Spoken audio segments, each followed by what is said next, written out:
بسم اللہ الرحمن الرحیم۔ ایک بزرگ ہیں بکر ابن عبداللہ مزنی رحمۃ اللہ علیہ، یہ فرماتے ہیں کہ ایک شخص تھا اور یہ بانسری بجانے کا کام کرتا تھا۔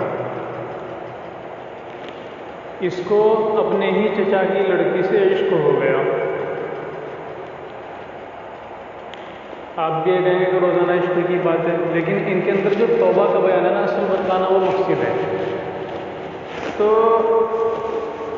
اب یہ بات کھل گئی کہ وہ بانسری بجانے والا اپنے چچا کی لڑکی سے محبت کرتا ہے۔ تو ان چچا اور اس لڑکی کے جو والدین تھے، انہوں نے اپنی اس لڑکی کو دوسری جگہ بھیج دیا۔ تو جب وہ لڑکی دوسری جگہ چلی گئی تو یہ بانسری بجانے والا بھی وہیں چلا گیا، جی اسی کے پیچھے پیچھے، اور وہاں جا کر اس لڑکی سے کہنے لگا کہ دیکھ، میں تجھ سے بے انتہا محبت کرتا ہوں اور تیرے بغیر میں ایک منٹ بھی نہیں رہ سکتا۔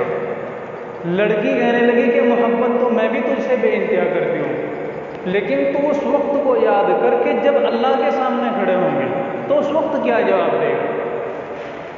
تو یہ بانسری بجانے والا کہنے لگا کہ اچھا، اگر تو اللہ کے سامنے کھڑے ہونے سے ڈرتی ہے تو کیا میں اللہ کے سامنے کھڑے ہونے سے نہ ڈروں؟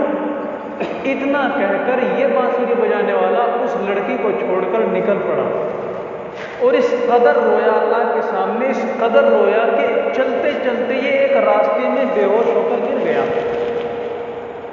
کوئی اس کو پوچھنے والا نہیں۔ تو اسی وقت کے جو نبی تھے وہ اس راستے سے گزر رہے تھے، تو جب انہوں نے دیکھا کہ یہ ایک شخص پڑا ہوا ہے، کوئی پوچھنے والا تیار نہیں، تو انہوں نے اس سے پوچھا بھائی کیا بات؟ تو یہ کہنے لگا کہ میرے سانس نکلنے کو ہے اور مجھے سخت پیاس لگی ہے۔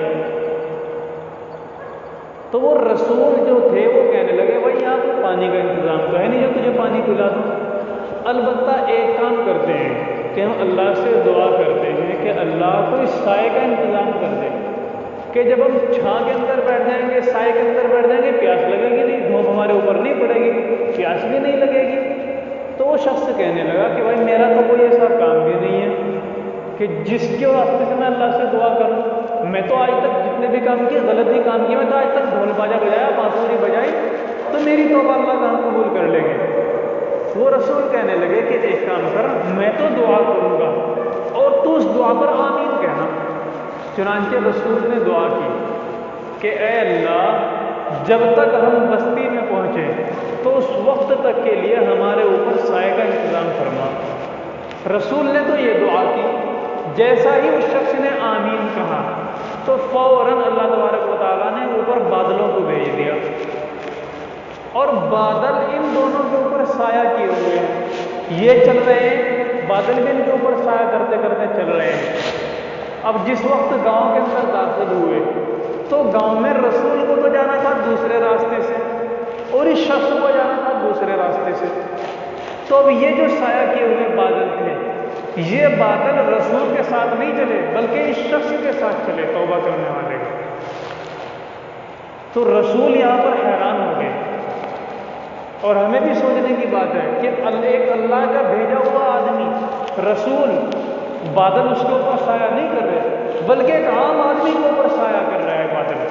تو رسول حیران ہو کر پوچھنے لگے بھائی یہ کیا ماجرا؟ تو یہ کہہ رہا تھا کہ میرا کوئی ایسا عمل نہیں جسے اللہ قبول کر لے، لیکن یہاں تو میں کچھ اور دیکھ رہا ہوں کہ یہاں تو یہ بادل تیرے اوپر ہے، میرے اوپر نہیں، حالانکہ میں نبی ہوں اللہ کا۔ تو اس شخص نے یہ پورا ماجرا بتلایا کہ میں فلاں لڑکی سے محبت کرتا تھا اور میں اس لڑکی کو چھوڑ کر آ رہا تھا، اور اللہ کے ڈر کی وجہ سے چھوڑ کر آ رہا تھا، جس کی وجہ سے میں اس حالت میں وہاں پڑا ہوا تھا کہ میرا اس لڑکی کو چھوڑنا اور اللہ سے ڈرنا، اس کی وجہ سے اللہ نے یہ میرے اوپر بادل کا سایہ قائم کیا ہے۔ تو یہ اللہ کا ڈر ہوتا ہے۔ اب بادل کی بات ہے، اسی طریقے سے ایک واقعہ اور ہے کہ ایک آدمی راستے سے چلے جا رہے تھے، تو انہوں نے اچانک آواز سنی کہ کوئی بادلوں سے یہ کہہ رہا ہے کہ اے بادل، فلاں جنگل کے اندر جاؤ اور وہاں پر ایک